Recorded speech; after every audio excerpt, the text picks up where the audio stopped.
Olá, sejam muito bem-vindos a um novo episódio das Inov Talks. Estamos mais uma vez no Palácio do Governador em Lisboa. O episódio de hoje conta com o patrocínio da Master Natura e da Mito Urbano. A convidada de hoje traz-nos a oportunidade de explorar um assunto que faz falta falar em hotelaria, a inclusão. Tenho comigo Leila Mota, médica e vice-presidente do Comitê Paralímpico de Portugal. Foi ainda presidente da Comissão das Mulheres do Desporto do Comitê Olímpico de Portugal e chefe da Missão Paralímpica de Tóquio 2020, participando regularmente em conferências sobre a igualdade de género no desporto. É uma super mulher e é com muito gosto que a recebo. Bem-vinda, Leila, muito obrigada por ter aceito o nosso convite. É um gosto tê-la connosco. Obrigada eu pelo convite para aqui estar consigo hoje. Obrigada, Leila. Para quem não tem o privilégio de a conhecer, conte-nos um bocadinho sobre si. Meu nome é Leila Marques Mota, como disse, sou mulher e mãe, acima de tudo, com uma paixão por duas grandes áreas, pela medicina e pelo desporto. No meio das características todas com que nasci com uma deficiência, uma malformação congénita do meu antebraço direito que me levou a praticar desporto muito cedo como ferramenta, como instrumento para me capacitar ao longo do meu crescimento enquanto criança com deficiência.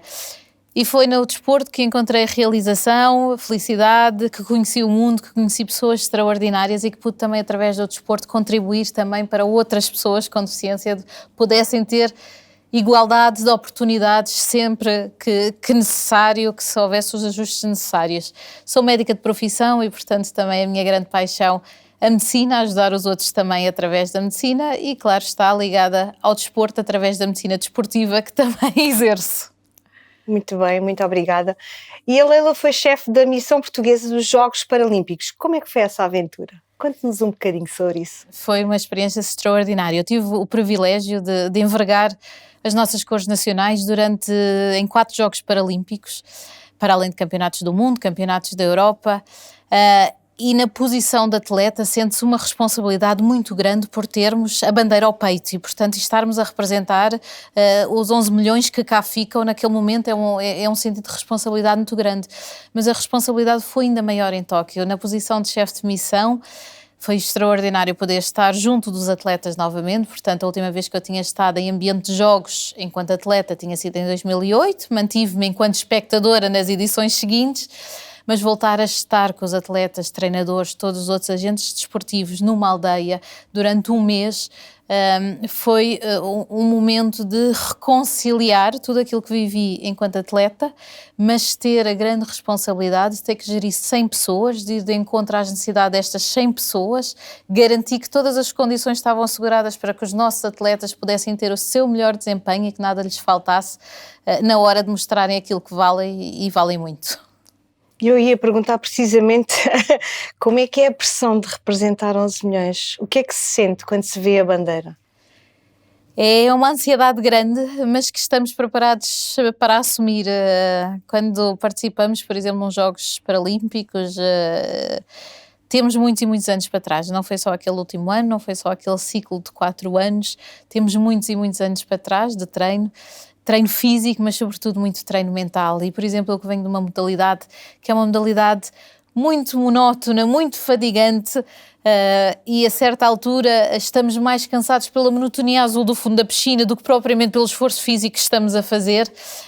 Estamos habituados a lidar com essa pressão, com essa ansiedade, com esse desgaste, e quando chega a altura da competição temos a mente vazia, bem, com os objetivos bem definidos, com a prova muito bem visualizada, para que naquele momento tudo se alinhe e consigamos obter o resultado para o qual treinámos durante anos e anos. É muito mindfulness, então. Sem dúvida, é fundamental e nestes últimos Jogos de Tóquio, sobretudo através dos atletas olímpicos e de uma ginasta bem conhecida, esta questão da importância da saúde mental nos atletas veio para público e sem dúvida que é um dos pontos fulcrais para quem no dia-a-dia treina, se esforça, tenta cumprir e tenta alcançar os seus objetivos. É fundamental que tenha um acompanhamento psicológico adequado para conseguir lidar com todas as contrariedades que surgem, com os sucessos, que também às vezes é difícil lidar com o sucesso e mantermos orientados no objetivo que queremos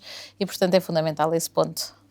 Pois realmente, porque é assim, por muito que vocês sejam bem-sucedidos e tenham muitas vitórias, há todos aqueles fracassos que poucos são aqueles que vêem, não é? E são muitas horas de treino.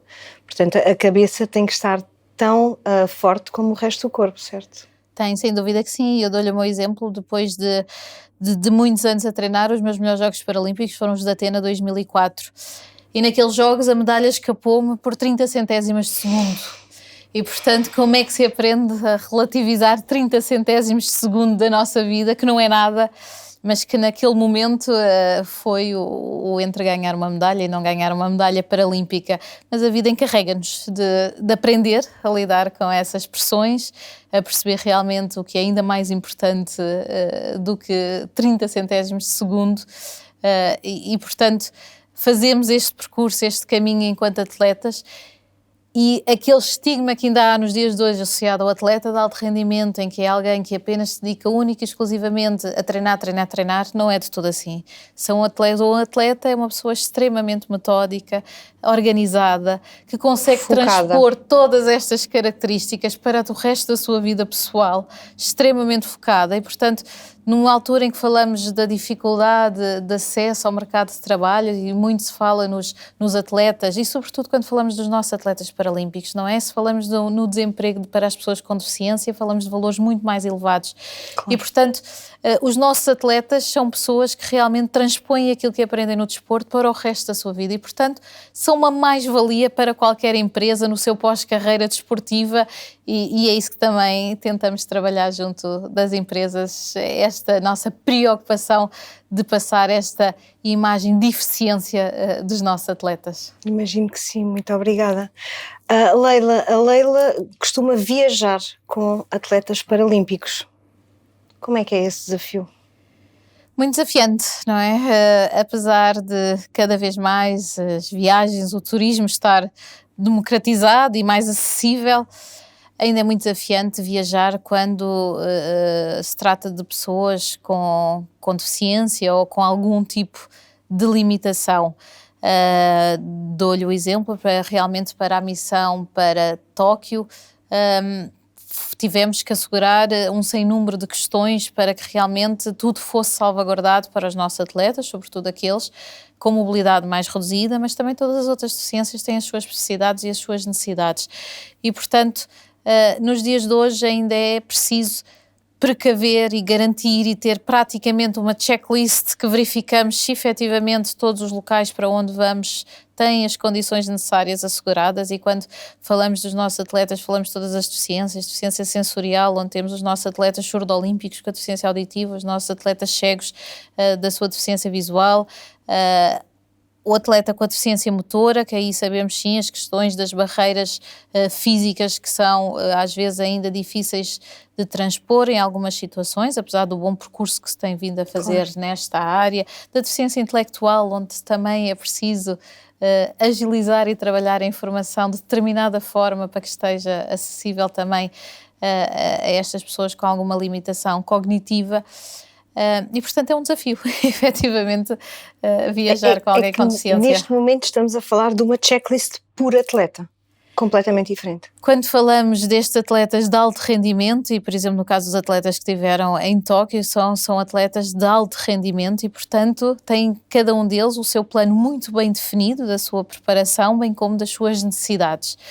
E, portanto, sim, aí teve que ser visto caso a caso e gerido caso a caso. Constrangimentos da pandemia tivemos que fazê-lo 3 vezes, com o adiamento dos jogos, e tivemos que rever planeamento várias vezes, o que dificultou ainda mais esta situação. Mas temos sempre muitas preocupações quanto às instalações hoteleiras, quanto às questões dos aeroportos e, por exemplo, a acessibilidade à casa de banho durante um voo, que tentamos salvaguardar com todas as companhias, mas ainda acontece não haver, por exemplo, a Tóquio, depois de muitas reuniões com a companhia aérea que nos transportou, num dos voos deparámos que não havia uma cadeira de transição dos atletas do seu banco para a casa de banho e, portanto, apesar de tentarmos salvaguardar tudo, mesmo assim ainda há surpresas e, portanto, quanto mais nos acautelarmos, melhor. Lá está, não é uma questão de igualdade, é uma questão de equidade, dar a todos o mesmo tipo de ferramentas e talvez ainda não estejamos preparados para isso, certo? Antes de continuarmos a nossa conversa, é tempo de conhecermos um dos nossos patrocinadores de hoje, a Mito Urbano, um gabinete internacional dedicado à prática de arquitetura na criação de ambientes personalizados com muita criatividade e marcadamente urbanos. O projeto surge em 2022 da vontade crescente de agregar mais serviços à empresa base, a mensagem temporal, desde os estudos à coordenação e elaboração de projetos, bem como à supervisão da sua execução. Com uma forte presença no mercado hoteleiro, a mensagem temporal conta com parcerias com os mais prestigiados grupos nacionais e internacionais, como o Grupo Altis, Hilton, Now, Porto Bay, Sana, entre outros. Com o apoio de tecnologia avançada para garantir sempre um elevado índice de rendimento de uma equipa coesa, motivada e fortemente profissional, e com um profundo conhecimento do processo de projeto ao dominar a forma e expressão dos diferentes materiais, a equipa multidisciplinar da mensagem temporal e da Mito Urbano tem capacidade de criar projetos com personalidade própria, propondo ambientes únicos e surpreendentes capazes de valorizar o contexto local, sem nunca esquecer as questões técnicas, económicas e funcionais.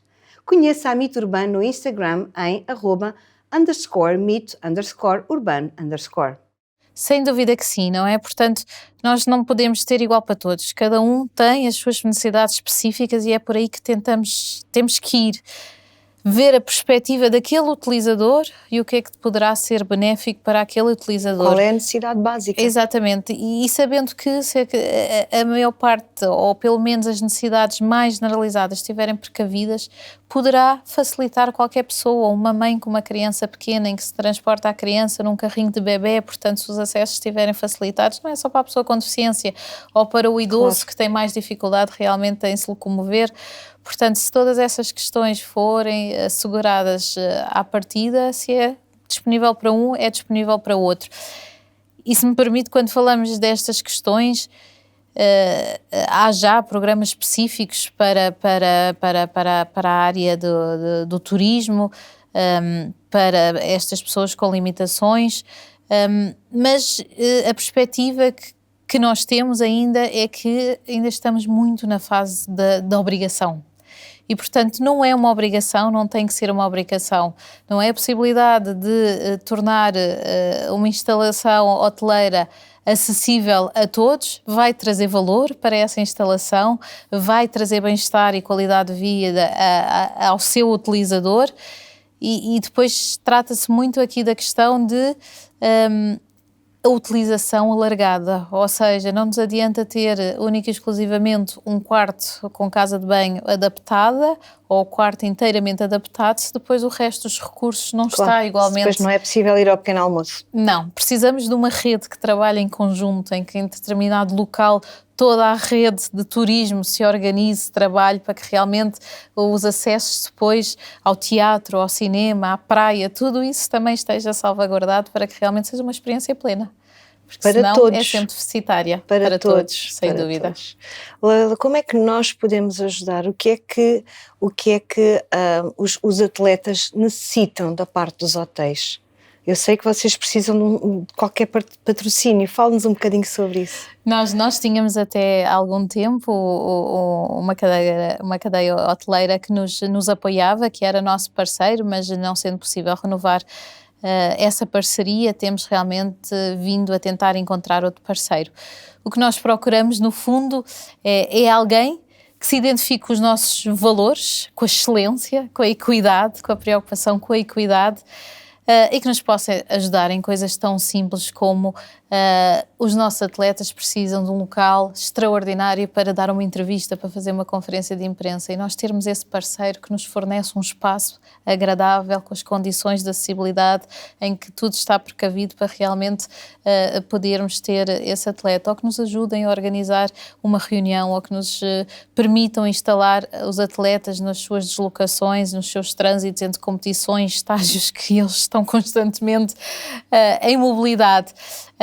E portanto nós não precisamos muito, temos muitas contrapartidas para dar, porque como eu já disse, eu fui atleta paralímpica, mas eu sou fã incondicional dos atletas hoje no ativo, porque para mim devem ser a referência, devem ser tidos como exemplos a seguir. E, portanto, imagino o que é a oportunidade de uma cadeia hoteleira ter um dos nossos atletas paralímpicos a frequentar as suas instalações e a poder ajudar a pequenos pormenores que nós não estamos atentos. Eu, enquanto com uma pessoa com deficiência motora, estou atenta para determinados aspectos, mas Claro. não estou claramente, e estou na área da deficiência, mas não estou completamente em alerta, por exemplo, às necessidades de alguém com uma deficiência visual. E, portanto, o que nós também estamos disponíveis a ajudar é os nossos atletas frequentarem as instalações, sugerirem melhorias, porque realmente tem-se vindo a fazer muito, mas ainda há algumas melhorias que podem vir a ser feitas. Às vezes é tão simples quanto isto, o primeiro contacto com a pessoa com deficiência.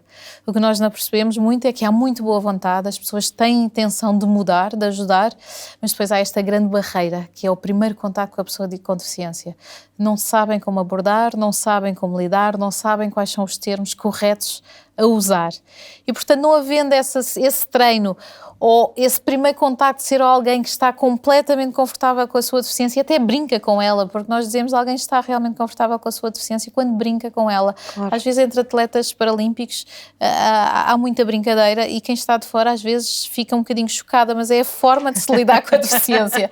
E, portanto, quem melhor que os nossos atletas que estão confortáveis na sua pele, que estão disponíveis para realmente também ajudar os outros a encontrar as melhores soluções e a estarem disponíveis para trabalhar com quem está em campo, a ajudar realmente a que seja uma sociedade plena para todos, em todas as vertentes, nomeadamente nesta do turismo. Lá está, e seria o mínimo que podemos fazer por atletas que representam a nossa bandeira e que se predispõem a trabalhar por nós. Eles merecem, efetivamente, os nossos atletas merecem todo o apoio que lhes possamos dar, porque são realmente extraordinários. E eles, os nossos atletas, nos dias de hoje e na forma como eles se posicionam, mostram o verdadeiro entendimento que há hoje em dia da deficiência, ou seja, a deficiência é única e exclusivamente uma questão orgânica, em que há uma malformação, uma alteração fisiológica ou de estrutura que condiciona a tal deficiência. Mas depois a incapacidade, o facto de haver uma deficiência não é obrigatoriamente sinónimo de falta de deficiência. E os nossos atletas posicionam-se dessa forma, ou seja, claro, a sociedade é que cria ou desmonta as barreiras que vão conferir maior ou menor incapacidade. E, portanto...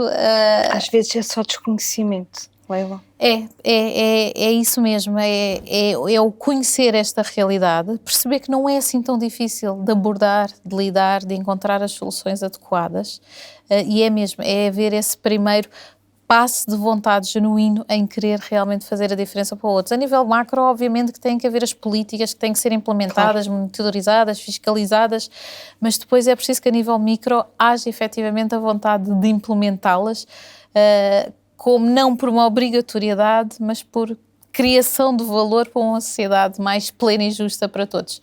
Porque não cabe só realmente à pessoa com deficiência tentar ser ativo e contribuir para a sociedade. Cabe sobretudo também àqueles que não têm uma deficiência, a aproximação dos dois. E saberem aceitar e estar confortáveis e perceber. Perfeitamente, sim. E a deficiência já é encarada de outra forma, mas é preciso ser de forma mais simples, como se fosse algo em que estamos habituados a lidar com regularidade. E realmente é nisso que pretendemos muito do contacto com os nossos atletas. Temos o hábito de levar muitos dos nossos atletas a escolas, onde é fundamental este contacto com as crianças, sobretudo crianças pequenas, para que cresçam neste ambiente, não é? No meu clube, onde eu nadava, para aquelas crianças que aprendiam a nadar naquela piscina, para eles era igual ter umas barbatanas ou uma prancha, que é o normal numa piscina, ou ter também uma cadeira de rodas, uma prótese ou algo... É igual. Exatamente, para aquelas crianças que cresceram naquele ambiente e, portanto,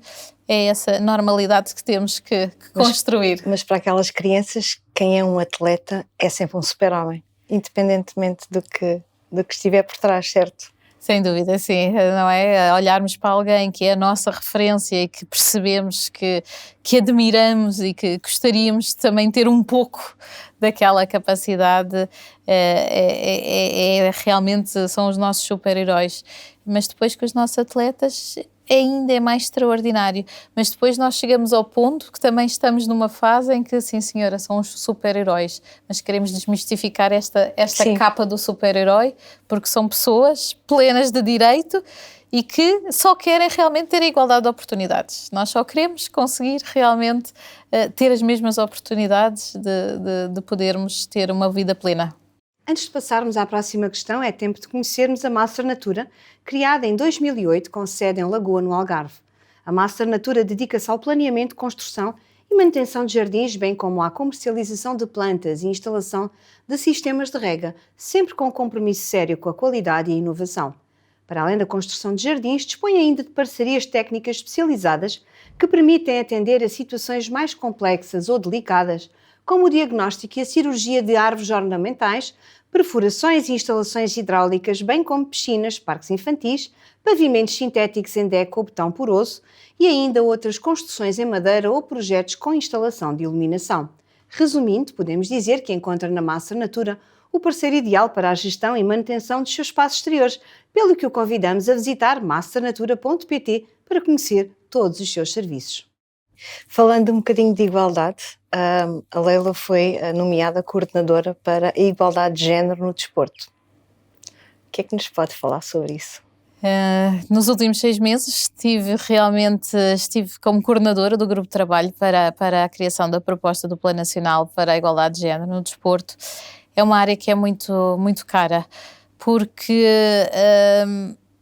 estamos ainda longe do ideal, não é? Temos vindo a assistir, por exemplo, na política, uma evolução muito marcante realmente do aumento das mulheres na política, por exemplo, mas no desporto temos grandes lacunas. Primeiro, quando falamos de desporto, é no geral, não é? 78% da nossa população nunca ou raramente praticou uma atividade física e, portanto, logo aí os números mostram o descalabro que é Portugal no que diz respeito à prática de atividade ou de exercício físico e o quanto temos que trabalhar nesse sentido para a melhoria também dos índices de saúde do nosso país. Mas depois, então, se voltarmos para os outros números, quando falamos das mulheres, menos de 30% pratica realmente com regularidade atividade. Para além disso, quando falamos da transição da mulher de uma fase dos 23, 24 anos para até aos 30, então aí temos uma queda ainda mais abrupta na prática de exercício físico por parte da mulher. O exercício físico tem que ser encarado como uma forma de bem-estar e um contributo para... E necessário. É isso mesmo. E, portanto, isto vem do quê? Vem dos estereótipos que criam relativamente ao género, não é? Continua-se muito a entender que naquela fase de vida a mulher acabou a faculdade e, portanto, tem que se dedicar ao seu emprego, à maternidade, à sua casa, à sua família. Mas não necessariamente. Tem que haver espaço para tudo, não é? Se é algo que nos traz saúde, que nos traz bem-estar, conforto psicológico, não é? Que o exercício, quantos de nós se sente muito bem a aliviar de todo o cansaço que temos, vamos correr, mas sim, é um cansaço diferente que nos faz desanuviar. Que desanuvia o cérebro. Exatamente, completamente. E, portanto, temos que realmente desconstruir estes estereótipos de género que ainda existem muito nos dias de hoje. E quando falamos então em questões de liderança, estamos então muito longe do ideal. Portanto, neste momento não temos nenhuma mulher presidente de nenhuma federação desportiva.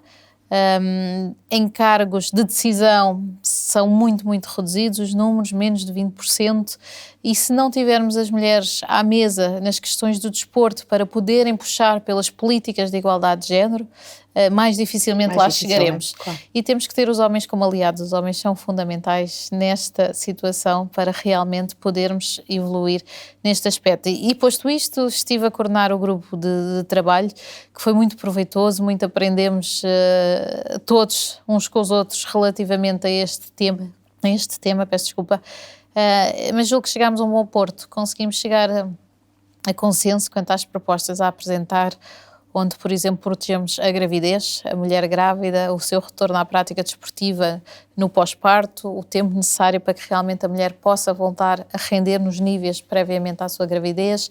Conseguimos também propor as cotas para a liderança Estamos numa fase em que ainda são precisas cotas para garantir que aceleramos o passo para lá chegar. No que diz respeito ao treino desportivo, também assegurar a formação de mulheres na área do treino desportivo. E sabemos que depois de apresentado o plano que já foi, medidas estão já a ser implementadas para realmente que algumas delas venham a concretizar. E, portanto, foi um trabalho muito proveitoso que acredito que trará frutos de futuro. E há alguma dessas medidas que possas já partilhar connosco? Efetivamente, a questão das cotas, vamos avançar já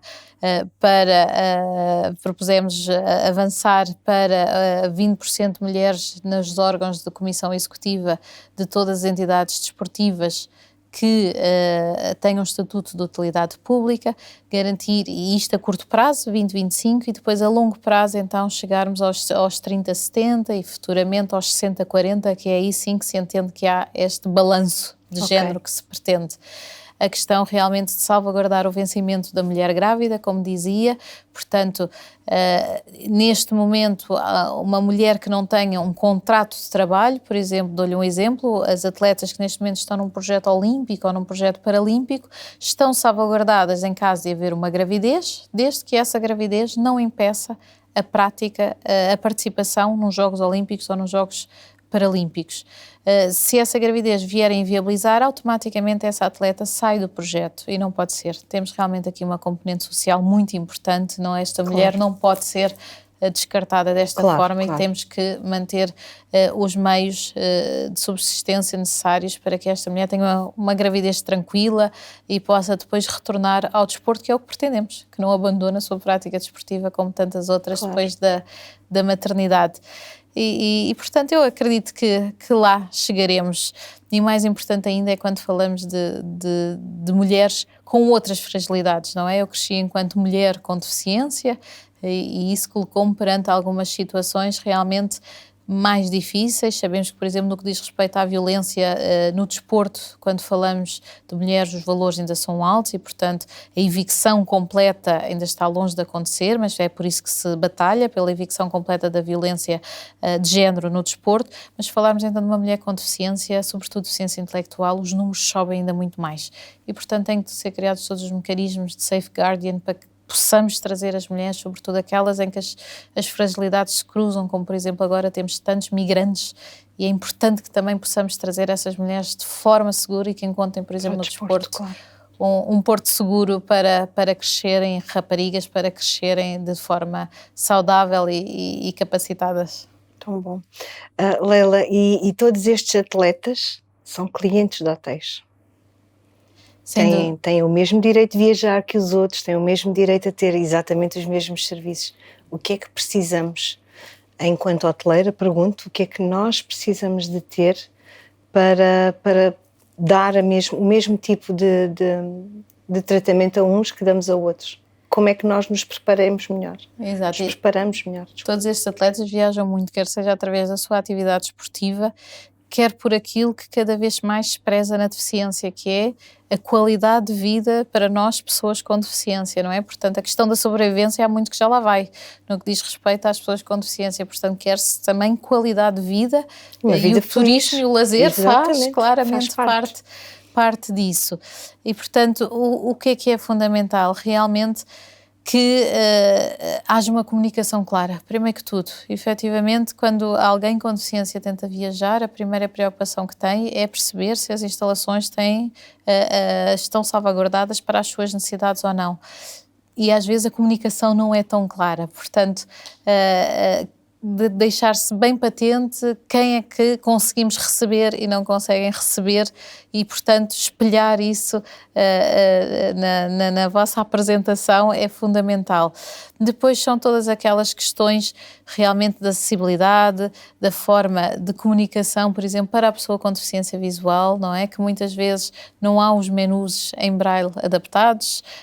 Para a deficiência auditiva, às vezes a comunicação é muito difícil também, entre tantas outras, como por exemplo, a propósito desta conversa consigo, falava com alguns amigos que têm deficiência E alguns deles, em tom muito triste, diziam: é pena o quarto adaptado nunca ter a vista para o mar, porque eu gostaria.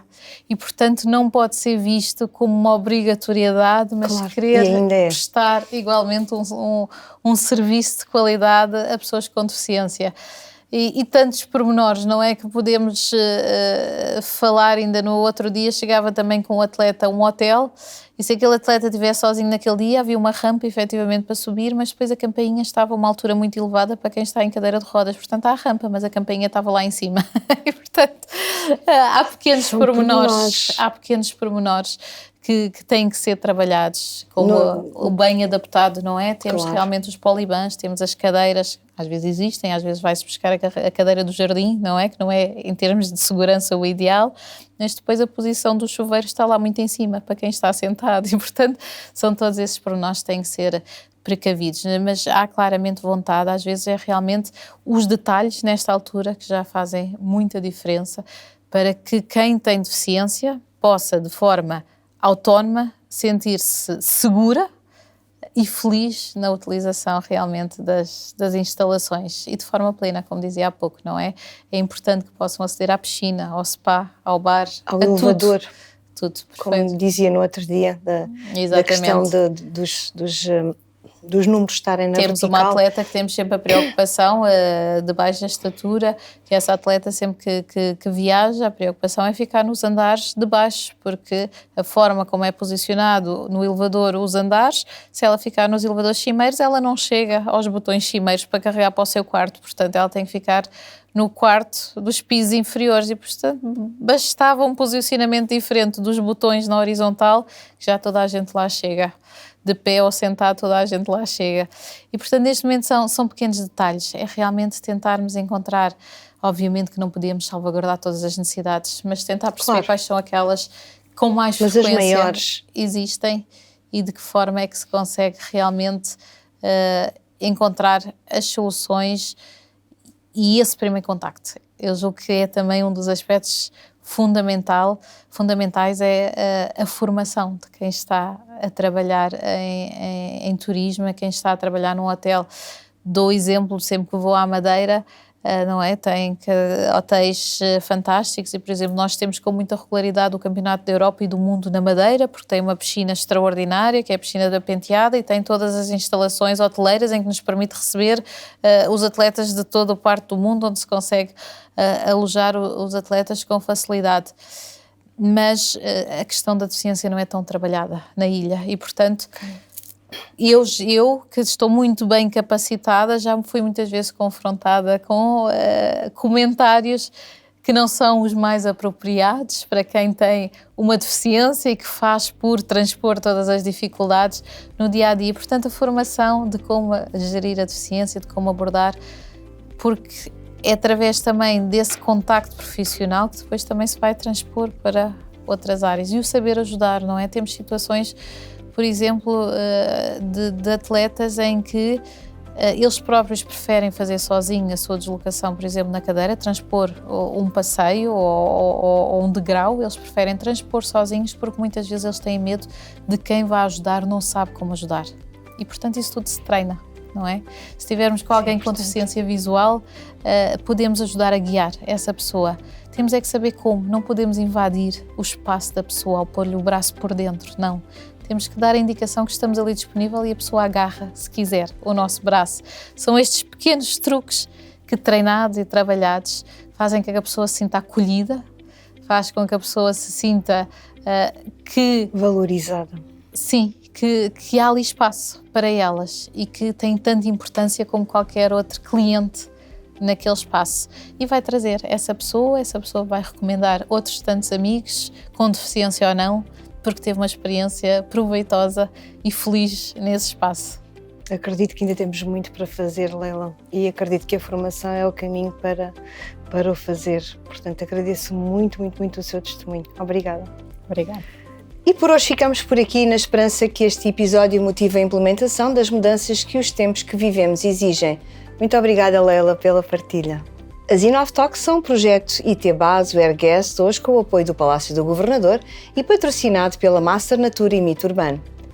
Por último, e mais uma vez, se ainda não o fez, convidamo-lo a subscrever o podcast, disponível em todas as plataformas habituais de podcasts e agora também no YouTube. Siga-nos ainda no Instagram e Facebook em @inovtalks. Obrigada por estar desse lado. Até ao próximo episódio e boas conversas.